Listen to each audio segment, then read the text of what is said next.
Hello guys, welcome to my channel intellectual Riyan. तो आपका most welcome है part 2 of matter around us pure. तो बिना किसी देरी के शुरू करते हैं। तो कल हमने पढ़ा था कि मिक्सचर एंड इट्स उसके टाइप्स के बारे में। तो सबसे पहले मिक्सचर को समझा था, उसके टाइप्स के बारे में समझा था। तो आज उन्हीं के टाइप्स में होमोजीनियस और हिट्रोजीनियस मिक्सचर को हम डिफरेंस में ले आए हैं। जिसने भी मेरा पार्ट 1 नहीं देखा होगा वो जल्दी से जाके पार्ट 1 देख लो। और मैं आपको अगर पार्ट 1 नहीं भी देखा होगा तो कोशिश करूंगा कि जो मैं आज कॉन्सेप्ट पढ़ाने जा रहा हूँ अब वो आपको अच्छे से समझ आए। तो फर्स्ट ऑफ ऑल पहले कॉन्सेप्ट समझ लो। आज के कॉन्सेप्ट क्या है, होमोजेनियस और हेटेरोजेनियस में डिफरेंस, और उसके बाद सॉल्यूशन एंड उसके टाइप्स। तो चलिए शुरू करते हैं। सबसे पहले होमोजेनियस मिक्सचर और हेटेरोजेनियस मिक्सचर में डिफरेंस को समझते हैं। तो होमोजेनियस मिक्सचर क्या होता है, कंपोनेंट्स आर यूनिफॉर्मली मिक्स्ड। और हेटेरोजेनियस मिक्सचर क्या होता है, components are not uniformly mixed. समझे कि होमोजेनियस में क्या होगा कि कंपोनेंट्स जो होंगे ना, इसका कोई भी कंपोनेंट्स होगा, जैसे आपने लिया, आपने कोई भी कंपोनेंट डाल लिया इसके अंदर, ठीक है, जैसे कुछ भी डाला, तो जो आपका सॉल्वेंट होगा ना, सॉल्वेंट होगा, वो इसको प्रॉपरली डिसॉल्व कर लेगा। प्रॉपरली मतलब वो सॉल्वेंट के जो मॉलिक्यूल्स है ना, मॉलिक्यूल्स उसके अंदर अच्छे से फिट आ जाएंगे। क्यों? तभी तो इसकी बोला हुआ है कि कंपोनेंट्स आर यूनिफॉर्मली मिक्स। पर जो हेटेरोजेनियस मिक्सचर में क्या होगा कि कंपोनेंट्स जो है वो नीचे ही बैठ जाएंगे, या नीचे बैठ जाएंगे या ऊपर नीचे घूमेंगे सॉल्वेंट के अंदर। किसके अंदर? सॉल्वेंट के अंदर। सॉल्वेंट के अंदर। समझे? समझे डिफरेंस पहला? समझ गए ना? ठीक है। फिर it has single phase, it has two और मोर डिस्टिंक्ट फेज। तो ये भी समझेंगे। देखो, जैसे कि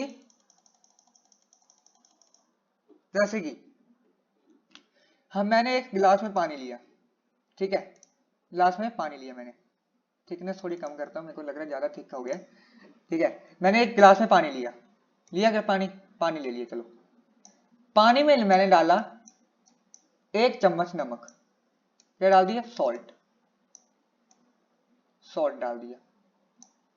ठीक है, तो जब मैंने इसमें सॉल्ट डाल दिया, तो मैंने जब इसको स्टिर किया, शेक किया, या इसको अच्छे से स्टिर किया, तो इसके जो पार्टिकल्स है ना, वो वाटर के पार्टिकल्स के अंदर अच्छे से आ गए। तो इसमें कोई भी डिस्टिंक्ट बाउंड्री नहीं, मतलब पानी आपको सेम टू सेम, जैसे ऊपर था वैसे नीचे दिखेगा, और जैसे नीचे है वो ऊपर दिखेगा, कोई से डिफरेंस नहीं होगा, ये सेम दिखेगा। ठीक है। पर जो हेटेरोजेनियस में क्या होगा, इट हैज टू और मोर डिस्टिंक्ट फेज। इसमें जो है ना, वो पार्टिकल अच्छे से मिक्स नहीं होंगे। मतलब जैसे इसमें पार्टिकल जो है वो पार्टिकल के अंदर आ गए हैं, वाटर पार्टिकल के अंदर, वो पार्टिकल बीच में नहीं आएगा, वो पार्टिकल जो है वो वाटर पार्टिकल से भी बड़ा होगा, तो वो इसमें मिक्स नहीं होगा। इसकी वजह से हमको क्या होगा कि डिस्टिंक्ट फेज दिखेगी, जैसे ऊपर कुछ और होगा, नीचे कुछ और होगा। अब इसका एक डिफरेंस भी देता हूँ कि मैंने डाला तेल, थोड़ा लेते हैं, ठीक है। अब मैंने डाला पानी में तेल, ठीक है, मैंने पानी लिया, वाटर लिया मैंने, और उसमें डाल दिया मैंने ऑयल। क्या डाल दिया? ऑयल। अब किस किस को लगता है कि ऑयल जो है वो वाटर में मिक्स हो जाएगा? ऑयल कभी भी वाटर में मिक्स नहीं होगा, मिक्स नहीं होगा। इसकी एक डिफरेंट फेज बन जाएगी, जैसे पानी जो है वो नीचे रह जाएगा ना, और तेल जो है, ऑयल, वो ऊपर ही रह जाएगा, वो नीचे मिक्स नहीं होगा। अगला डिफरेंस हम देखें, no boundary of separation between the components and there are the visible boundary between the components। ठीक है, मैंने बताया था कि इसमें जो है वो कोई भी बाउंड्री नहीं दिखेगी, पानी ऊपर से नीचे तक सेम ही होगा, ऊपर से नीचे तक सेम ही होगा। पर जो है ऑयल में क्या होगा कि जैसे मैंने वाटर में ऑयल डाला, तो इसकी जो अलग फेज आ जाएगी, ये ऑयल की है, ठीक है, ये सिर्फ ऑयल की फेज होगी, नीचे जो होगा वो वाटर होगा। ठीक है, नीचे जो होगा क्या होगा? वाटर होगा। फिर अगर की बात करें कि कंपोनेंट्स क्या होते हैं, components are invisible to naked eyes. Visible होते हैं, ठीक है, और इनविजिबल होते हैं, और components are visible to naked eyes. इसमें आपको, आप डेली लाइफ का एग्जांपल ले लो, आपको लगेगा, देखो देखो देखो देखो देखो, मैंने पानी है, उसमें मैंने सॉल्ट डाल दिया, नमक डाल दिया, ठीक है, नमक डाल दिया। जब मैं इसको शेक करूंगा, या स्टीर करूंगा, मतलब स्टीर मतलब चम्मच के साथ घुमाना, ठीक है, ये स्टीर करूंगा तो सोल्ट इसके साथ मिक्स हो गया, सोल्ट इसके अंदर जो है वो मिक्स हो गया, तो मेरे को वो इनविजिबल है, मेरे को दिखेगा नहीं, कि मेरे को दिखेगा सिर्फ पानी, क्या दिखेगा, सिर्फ वाटर, ठीक है। और components are visible to naked eye, इसमें क्या होगा कि कंपोनेंट्स होंगे ना वो विजिबल होंगे, जैसे मैंने तेल को पानी में घुमाया ना, मतलब शेक किया ना, तो तेल क्या होगा, वो ऊपर ही रह जाएगा, पानी नीचे आ जाएगा भाई।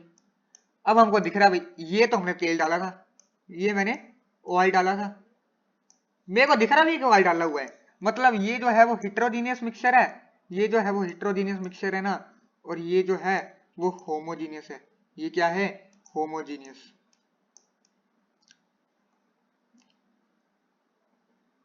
ठीक है, समझे। मेरे को तो लग रहा है आप इतने अच्छे समझ गए हो ना कि पेपर में आपको, अगर आप पढ़ के भी जाओगे ना इसको डिफरेंस को, तब भी आपको समझ आ जाएगा। तो अगले टॉपिक जो बहुत ही इंटरेस्टिंग टॉपिक है इस चैप्टर का, वो है सोल्यूशन। तो चलिए सोल्यूशन को पढ़ते हैं, सोल्यूशन को पढ़ते चल के आ जाओ। ये सोल्यूशन का चीज है भाई, ये सोल्यूशन बनता कैसे, और ये सोल्यूशन, सोल्यूशन, चलो, a solution is a mixture formed when one or more solute dissolve in a solvent। ये मिक्सचर कब बनता है, देखो मैंने इसमें वाटर एंड शुगर का एग्जांपल आ गया, चलो, जब मैंने वाटर में शुगर को डाला, मैंने वाटर में शुगर को डाला, जब मैंने वाटर में शुगर को डाला तो क्या बना, शुगर सॉल्यूशन बन गया, शुगर सॉल्यूशन बन गया जो कि है मिक्सचर, मिक्सचर। तो बोला भी क्या है, a solution is a mixture, mixture बन गया, एक डिफाइन क्लियर हो गया हमको। फॉर्म्ड व्हेन वन और मोर सोल्यूट, वन है सोल्यूट, वन है सोल्यूट जो है वो वन है, तो ये भी क्लियर हो गया, अगला भी हमारे पास क्लियर हो गया, ठीक है। मोर solute dissolve in a solvent, solvent क्या है, वाटर है, सॉल्वेंट क्या है, वाटर है, तो ये भी हमको कंफर्म हो गया, मतलब जो है ये जो सोल्यूशन बना है ना, ये सोल्यूशन, ये सारा सोल्यूशन वो क्या है, एक मिक्सचर है, क्या है वो, मिक्सचर है। और मिक्सचर को जब, मिक्सचर तब बनता है कि जब सॉल्यूशन बनता है कि जब हम वन से ज्यादा, एक से ज्यादा मिक्सचर जो है ना, वो हम क्या करते हैं कि पानी में डिसॉल्व कर देते हैं, एक से ज्यादा सब्सटेंस बोल दो, चलो सब्सटेंस, मिक्सचर मिक्सचर दूर की बात है, सब्सटेंस बोल दो, चलो सब्सटेंस को है ना हम पानी में मिक्स कर देते हैं, तब क्या बन जाता है, वो हमारा मिक्सचर बन जाता है, क्या बनता है, वो मिक्सचर बन जाता है। और उसी मिक्सचर को क्या बोल देते हैं, सोल्यूशन भी बोल देते हैं, उसी मिक्सचर को क्या बोल देते हैं, सोल्यूशन भी बोल देते हैं। तो अब उसके टाइप्स के बारे में पढ़ते हैं कि सोल्यूशन तो पढ़ लिया भाई, हमने सोल्यूशन अच्छे से पढ़ लिया कि सोल्यूशन होता क्या है, कि वन से ज्यादा सब्सटेंस अगर सॉल्वेंट में डिसॉल्व है, तो सोल्यूट जो है वो सॉल्वेंट में डिसॉल्व है, तो वो सोल्यूशन बना देगा। हमने देखते हुए करके भी देखा था कि शुगर, हमने एक शुगर लिया, मतलब कि शुगर में पानी में डिसॉल्व किया, सोल्यूशन बन गया। अब एक तो बन गया कि मिक्सचर बन गया, इसका मिक्सचर बन गया, तो एक चीज हमारे पास क्लियर आ गई। अब दूसरी चीज आने से क्लियर कि इसमें सोल्यूट क्या है, सोल्यूट शुगर है, तो ये भी क्लियर हो गया, मतलब इसको हम पूरे को ना सोल्यूशन बोल सकते हैं, बोल सकते हैं सोल्यूशन, यस और नो, यस और नो बोल सकते हैं ना, बस यही तो है सोल्यूशन, इतना छोटा कॉन्सेप्ट। फिर अगला टाइप्स ऑफ सोल्यूशन पढ़ेंगे, टाइप्स ऑफ सोल्यूशन पढ़ेंगे, चलो टाइप्स ऑफ सोल्यूशन में आते हैं, थ्री टाइप्स होते हैं सोल्यूशन के, true solution, colloidal and suspension, ठीक है। और ट्रू सोल्यूशन को देखेंगे, particle size, particle size less than 10 raise to power -7 centimetre, मतलब 10 रेज टू पावर -7 का मतलब 1 नैनोमीटर, 1 नैनोमीटर से वो क्या होते हैं, छोटे होते हैं, स्मॉल, 1 नैनोमीटर से जो होते हैं वो किसके पार्टिकल 1 नैनोमीटर छोटे होते हैं, ट्रू सोल्यूशन के। देखो ना यहाँ पे आपको दिख रहा है, देखो कितने छोटे छोटे पार्टिकल हैं, ये कितने छोटे छोटे पार्टिकल है, ठीक है। तो तभी हमको इसको ट्रू सोल्यूशन बोल देते हैं, क्योंकि इनका पार्टिकल साइज होता है वो लेस देन 1 नैनोमीटर होता है और 10 रेज टू पावर -7 नैनोमीटर होता है, ठीक है, सेंटीमीटर होता है। फिर अगला हमारे पास आ गया कोलाइडल सोल्यूशन। अब कोलाइडल में क्या आता है, जो कोलाइडर का पार्टिकल साइज है ना वो 10 raise to power -7 to 10 raise to power -5 होता है, मतलब इसकी बात की जाए ना तो क्या होता है, 1 नैनोमीटर से 1000 नैनोमीटर, 10⁵ को गाइस की बोलते हैं कि 1000 नैनोमीटर, ठीक है, 1000 नैनोमीटर, ठीक है, समझ गए। ये कोलाइडर क्या होता है, जिनके particle size 1 nanometre to 1000 nanometre होगा वो उसको कोलाइडर सॉल्यूशन बोलते हैं। फिर अगला क्या है, सस्पेंशन।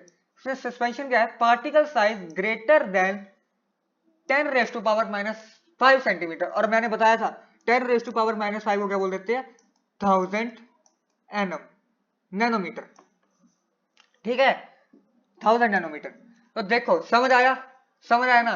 पार्टिकल जिसका particle size less than 1 nanometre होगा उसको हम ट्रू सॉल्यूशन बोल देंगे, जिनका पार्टिकल साइज 1 to 1000 नैनोमीटर होगा उसको कोलाइडल बोल देंगे, और जिनका पार्टिकल साइज 1000 नैनोमीटर से बड़ा होगा उसको हम सस्पेंशन बोल देंगे। समझ आया, समझ आया। अब बिना पढ़े पेपर में जाओगे तो आ जाएगा भाई, पढ़ के जाना पेपर में, पर समझ आया ना, बस ये चाहिए था। अब जरा डेफिनेशन पे ध्यान देते हैं, ये ट्रू सॉल्यूशन होता क्या है। True solution is a mixture of two or more components that form a homogeneous molecular dispersion, ठीक है, ये छोड़ो, इसको रहने दो, ये यहां से लेके यहां की डेफिनेशन को रहने दो, नहीं रहना।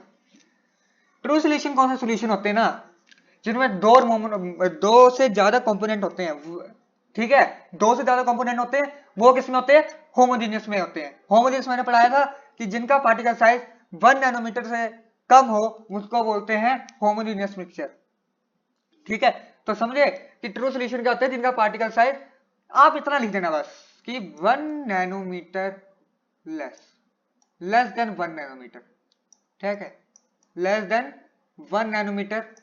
आप इतना से लिख जाओगे ना कि लेस देन 1 नैनोमीटर, तो आपका क्वेश्चन कोई गलत नहीं करेगा, आपका क्वेश्चन कोई गलत नहीं करेगा, इसको सब ठीक ही बोलेंगे, क्योंकि मेन डेफिनेशन तो ये है, पर मैंने इसका स्मॉलर वर्जन बनाया है कि जो है ट्रू सॉल्यूशन का जो पार्टिकल साइज होता है वो 1 नैनोमीटर से कम होता है।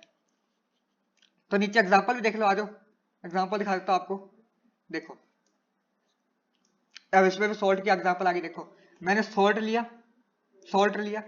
और वाटर ले लिया, इसको मैंने जब स्पून से हिलाया, स्टिर किया, जब मैंने इसको स्टिर किया तो क्या बना, सॉल्यूशन बन गया, सॉल्यूशन बन गया, ठीक है।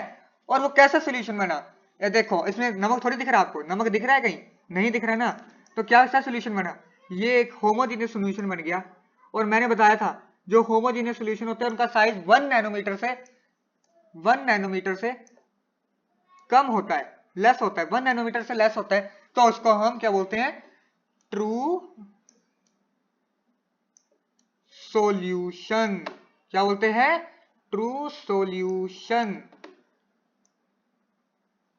ठीक है। समझे कि जिनका पार्टिकल साइज 1 नैनोमीटर से कम होगा उसको वो क्या बोलेंगे, ट्रू सॉल्यूशन। अब देखो एग्जांपल भी दे दिया आपको, डेफिनेशन समझ नहीं आया तो एग्जांपल समझ आ जाएगी, ठीक है। फिर अगला बढ़ते हैं कि अब ये सस्पेंशन क्या चीज है भाई। अब ये गाड़ी का सस्पेंशन थोड़ी है, कि समझो कि गाड़ी का सस्पेंशन है, हम सस्पेंशन लिखाएंगे कि गाड़ी में जो लगा होता है, ठीक है, वो सस्पेंशन नहीं है, ये मिक्सर वाला सस्पेंशन है, समझो। अब देखो सस्पेंशन क्या होता है, ये सस्पेंशन क्या चीज है, ये जो होता है सबसे पहले जो है वो हेटेरोजेनियस मिक्सचर होता है, हेटेरोजेनियस मिक्सचर होता है, समझ गए, हेटेरोजेनियस मिक्सचर होता है। देखो इसके पार्टिकल कितने बड़े बड़े हैं भाई, रुक जाओ, देखो इसके पार्टिकल कितने ही बड़े हैं, देखो सामने दिख रहे हैं ना, पर जो हमने ट्रू सॉल्यूशन देखा था उसके तो पार्टिकल हमको दिखे नहीं, मतलब ये सस्पेंशन है और इसके पार्टिकल साइज बहुत ही बड़ा है भाई, ठीक है। हैविंग द साइज, अब डेफिनेशन में आ जाते हैं, हैविंग द लार्जेस्ट पार्टिकल, ये तीनों में ना थ्री टाइप्स में सबसे बड़ा बिगर जो है ना पार्टिकल साइज, बिगर पार्टिकल, ठीक है, बिगर पार्टिकल जो है ना वो इसका ही है, सस्पेंशन का ही है बिगर पार्टिकल, सबसे बड़ा जो पार्टिकल है ना वो सस्पेंशन का ही है अभी तक, आगे कोई रिसर्च हो जाएगी तो पता नहीं, पर अभी तक तो सस्पेंशन का ही है भाई। Having the largest particle size and for this reason the particle can settle out over the time. और इसके बड़े पार्टिकल की वजह से जो पार्टिकल है ना वो नीचे ही बैठे रहते हैं, क्योंकि जो मास है ना, जो मास है वाटर का मास जो है ना वाटर का, ठीक है, वाटर का मास क्या है, वो सस्पेंशन से जो पार्टिकल है ना उससे बहुत ही छोटा है, बहुत ही स्मॉल है, ठीक है। तभी तो इसके पार्टिकल जो हैं वो नीचे बैठ जाते हैं, क्या होते हैं, वो नीचे सेटल डाउन हो जाते हैं, ठीक है, सेटल डाउन हो जाते हैं। अब एक बात और सुनो, इसके पार्टिकल साइज इतना बड़ा क्यों है, क्योंकि इसका जो साइज है ना वो 1000 नैनोमीटर से भी बड़ा है। 1000 nanometre equal to 10 raise to power -5। इसका साइज जो है ना वो इससे भी बड़ा भाई, इससे भी बड़ा, इससे भी बड़ा, ठीक है, इससे भी बड़ा है। तभी तो हम इसको सस्पेंशन बोलते हैं। अब तो समझ आया ना सस्पेंशन में क्या डिफरेंस है, गाड़ी के सस्पेंशन में और उसमें क्या डिफरेंस है, समझ आया ना। हाँ, चमका ना, चमक गया। तो चलो अब समझते हैं कि इसके एग्जाम्पल आगे चलो। सैंड लेंगे, सैंड का क्या होते हैं, इतने इतने पार्टिकल तो होते हैं कम से कम, इतने इतने पार्टिकल। ये कितने पार्टिकल हैं, जो 1000 नैनोमीटर से बड़े हैं, 1000 नैनोमीटर से तो है वो बिगर है, ठीक है, वो ये पार्टिकल है। और मैंने ले लिया वाटर, ठीक है, मैंने ले लिया वाटर, रुक जाओ, हाँ मैंने ले लिया वाटर, ब्लैक ले रेड ले, रेड लेते हैं चलो वाटर, मैंने ले लिया वाटर।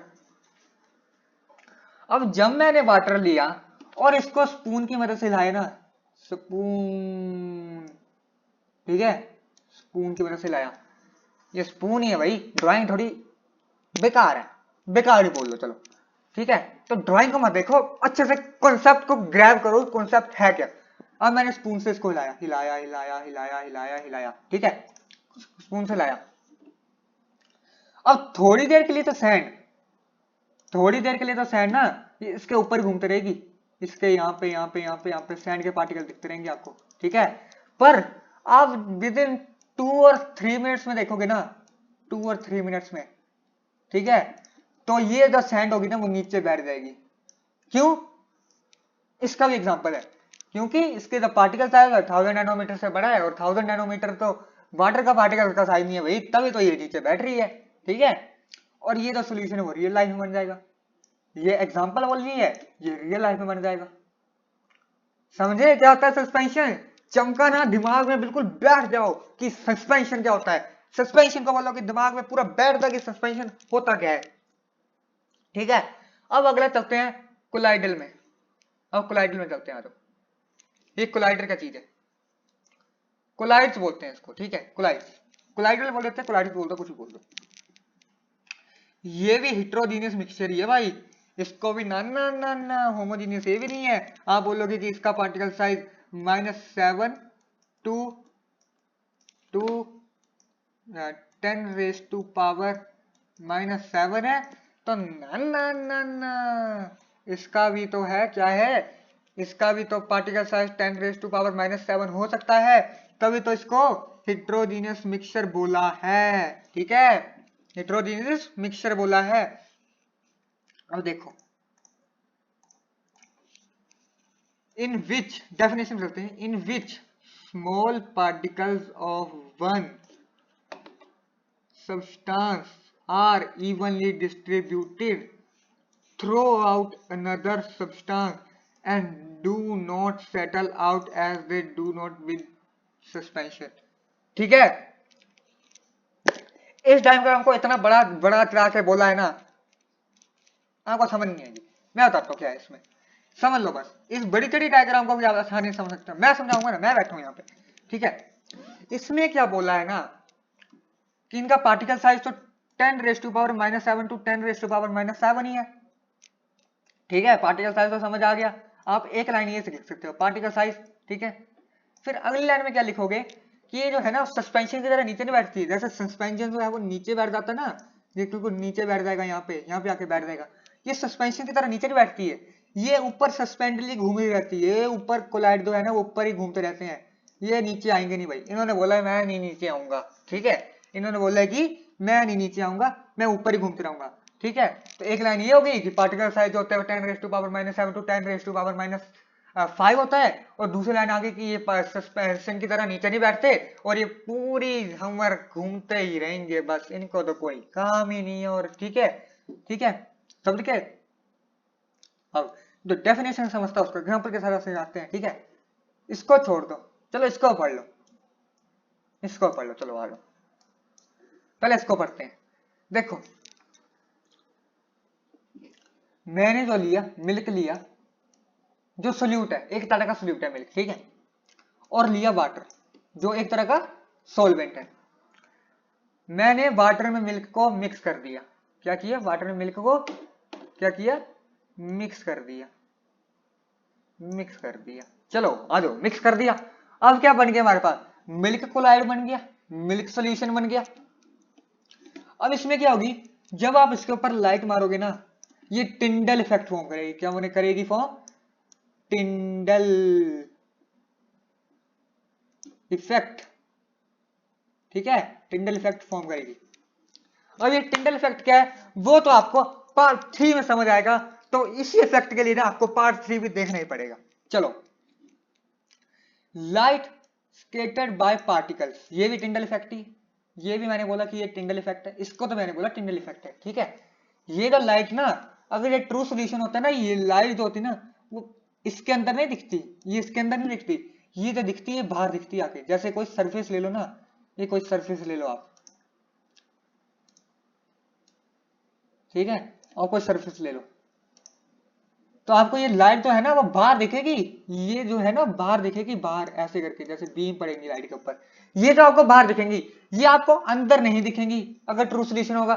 सस्पेंशन में भी यही सेम है केस है कि आपको कोलाइड की तरह ही ना ये भी आपको अंदर ही दिखेगा। जैसे आपको कोलाइड के अंदर दिख रही है ना, कोलाइड की आपको रेज जो है वो अंदर दिखेगी लाइट की, वो बाहर नहीं दिखेगी आपको, वो अंदर ही रह जाएगी। तो सस्पेंशन में भी यही होगा और कोलाइड में भी यही होगा, इन दोनों में जो है वो लाइट अंदर ही रह जाएगी, पर जो ट्रू सोल्यूशन में ना ये लाइट बाहर दिखेगी, अंदर जो है वो नहीं दिखेगी। फिर आगे की बात करते हैं कि ये कोलाइड मिक्सचर को अब फिल्ट्रेशन करे तो क्या आएगा, ठीक है, फिल्ट्रेशन करे तो क्या आएगा, फिल्ट्रेशन करे तो क्या आएगा, चलो आगे समझते हैं इसको। फर्स्ट ऑफ ऑल मैंने ले लिया क्लियर सॉल्वेंट, मतलब क्लियर सॉल्वेंट, ठीक है। पहले तो इसमें चीज आती है क्लियर सॉल्वेंट, मैं समझाऊंगा बाद में क्या होता है क्लियर सॉल्वेंट।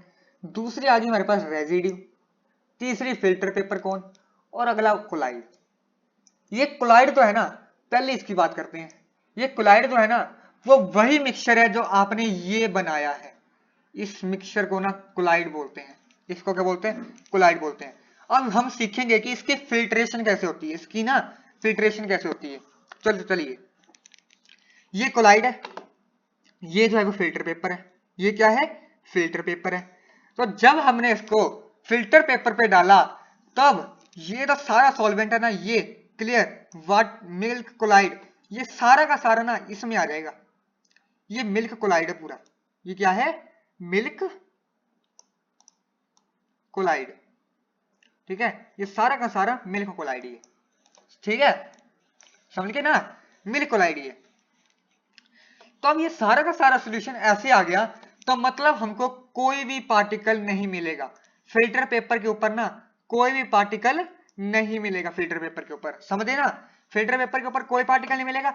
मतलब नीचे जो आ गया हमारे पास क्लियर सॉल्वेंट आ गया, जिसको हम बोलेंगे मिल्क कोलाइड, किसको बोलेंगे, मिल्क कोलाइड, ठीक है। समझे एग्जांपल के साथ कोलाइड क्या होता है, कि कोलाइड वो मिक्सचर है जिनका particle size 1 nanometre to 1000 nanometre होता है, और वो सस्पेंशन की तरह नीचे नहीं बैठते, वो बस बिना नकारा कामों के बिना ऊपर ही नीचे ऊपर ही घूमते रहते हैं, पानी में घूमते रहते हैं या सॉल्वेंट के अंदर घूमते रहते हैं, वो नीचे नहीं बैठते हैं, समझे ना।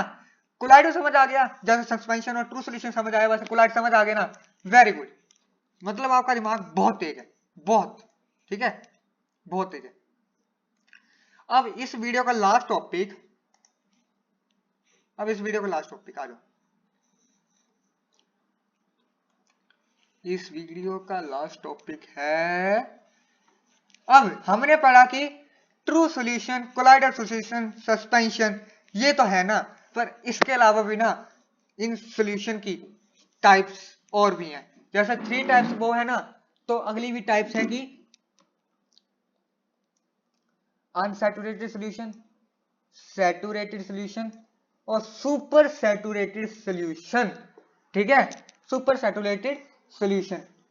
तो अब अनसैचुरेटेड में क्या आएगा पहले कि मोर सोल्यूट डिसॉल्व। ठीक है, इसमें जो है ना सोल्यूट की मात्रा जो है ना वो लेस है, कम है, तो इसको क्या चाहिए, इसमें जो है ना वो अभी मोर हो सकता है, ज्यादा और ज्यादा सोल्यूट जो है वो at given temperature, at increasing temperature, चलो इंक्रीजिंग टेम्परेचर। ठीक है, इंक्रीजिंग टेम्परेचर पे जो है वो ये बढ़ जाएगा। ठीक है, इंक्रीजिंग टेम्परेचर पे जब हम इसका टेम्परेचर बढ़ाएंगे तो इसका जो है ना पार्टिकल्स वो और बड़े हो जाएंगे, जिसमें ये और सोल्यूट को जो है वो अपने अंदर ले लेगा। फिर अगला क्या है, सैचुरेटेड सॉल्यूशन। इसमें अब कोई भी सोल्यूट डिसॉल्व नहीं होगा, ये बन चुका है प्योर सोल्यूट। ठीक है, ये प्योर सोल्यूशन बन चुका है, ये प्योर सोल्यूशन बन चुका है। इसमें अब कोई भी सोल्यूट ऐड नहीं होगा। अगर आप कितना भी इंक्रीज टेम्परेचर करोगे ना, टेम्परेचर को आप कितना भी इंक्रीज करोगे तो कोई भी सोल्यूट ना इसमें डिसॉल्व होगा नहीं। चाहे आप इसको टेम्परेचर को 400 डिग्री सेल्सियस कर दो, 500 डिग्री सेल्सियस कर दो, इसमें जो है ना वो सोल्यूट डिसॉल्व ही नहीं होगा भाई। सीधा देख लो कि सैचुरेटेड में जो है वो सोल्यूट डिसॉल्व होने का ही नहीं है, इसमें सोल्यूट की मात्रा बिल्कुल करेक्ट है। और अनसैचुरेटेड में क्या आएगी, अभी सोल्यूट की मात्रा जो है ना वो इसमें ज्यादा डिसॉल्व होगी, जो सोल्यूट की मात्रा है ना इसमें वो ज्यादा डिसॉल्व होगी। ठीक है, और ज्यादा डिसॉल्व हो सकती है इसमें। अब अगला आ गया last and the final of this video, super saturated. तो अब समझो, क्रिस्टल्स में ग्रो। ठीक है, इसमें जो आपने भरे हैं ना ये तो सोल्यूशन बनाया है। क्या बनाया है, सोल्यूशन। जो बनाया है ना सोल्यूशन, इसमें ना क्रिस्टल और बढ़ेंगे। अब आपने पूरा सैचुरेटेड सोल्यूशन बना दिया, अब आपने और ज्यादा इसमें सैचुरेटेड सोल्यूशन में ना और ज्यादा वो कर दिया, सोल्यूट को डिसॉल्व कर दिया ना, तो इसमें अब और ज्यादा इतने सोल्यूट हो गए ना कि वो अब खुद ही ग्रो करने लग पड़े भाई। अब उसको आपको डालने की जरूरत नहीं है, अब उसमें खुद ही ग्रो करने पड़े। तो जिसमें क्रिस्टल जो है ना वो ग्रो होंगे उसको आप बोलेंगे सुपर सैचुरेटेड सोल्यूशन। समझे? अब तीनों को फिर समझाता हूं। अनसैचुरेटेड में क्या होगा कि अब भी इसमें जो है ना और ज्यादा सोल्यूट जो है ना वो डिसॉल्व कर सकते हैं हम टेम्परेचर पे, बाय इंक्रीजिंग टेम्परेचर इसमें और ज्यादा सोल्यूट जो है ना वो डिसॉल्व कर सकते हैं। और सैचुरेटेड में क्या होगा, अब इसमें कोई भी सोल्यूट डिसॉल्व नहीं कर सकते। आप चलो इसको टेम्परेचर कर लो 1000 डिग्री सेल्सियस, तब भी इसमें जो है ना वो डिसॉल्व नहीं होगा सोल्यूट, इसमें जो सोल्यूट होगा ना वो नीचे बैठ जाएगा। फिर अगला कि अब सुपर सैचुरेटेड सोल्यूशन, तो इसमें क्या होगा कि अब खुद ही ग्रो करेंगे ये, अब आपको कुछ करने की जरूरत नहीं है। अब बस आप हाथ पे हाथ रखे बैठो, अब ये खुद ही काम करेंगे अपना, ये खुद ही ग्रो होते रहेंगे। तो आपको सुपर सैचुरेटेड सोल्यूशन में ये समझ आया कि इसका क्रिस्टल जो है ना खुद ही ग्रो करेंगे। ठीक है, और आज की इस वीडियो में इतना ही। होप आपको वीडियो ये अच्छी लगी होगी। अगर वीडियो अच्छी लगी होगी तो लाइक एंड सब्सक्राइब कर देना। और कल ही मेरा पार्ट 3 रिलीज होने वाला है, तो उसको भी जल्दी जाके देख लेना। और जिन्होंने पार्ट 1 देखा ना उनको मैं बोलता हूँ पहले पार्ट 1 जाके देख लो, उसके बाद इस पार्ट में आना। अगर अगर अब आपको सीधा ही पार्ट 2 समझ आ गया फिर तो आपका माइंड जो है ना वो एक्स्ट्रा ऑर्डिनरी है भाई, एक्स्ट्रा ऑर्डिनरी। आपका माइंड जो है ना वो न्यूटन बाबा से भी ऊपर है। ठीक है, तो इस वीडियो में इतना ही। Thank you.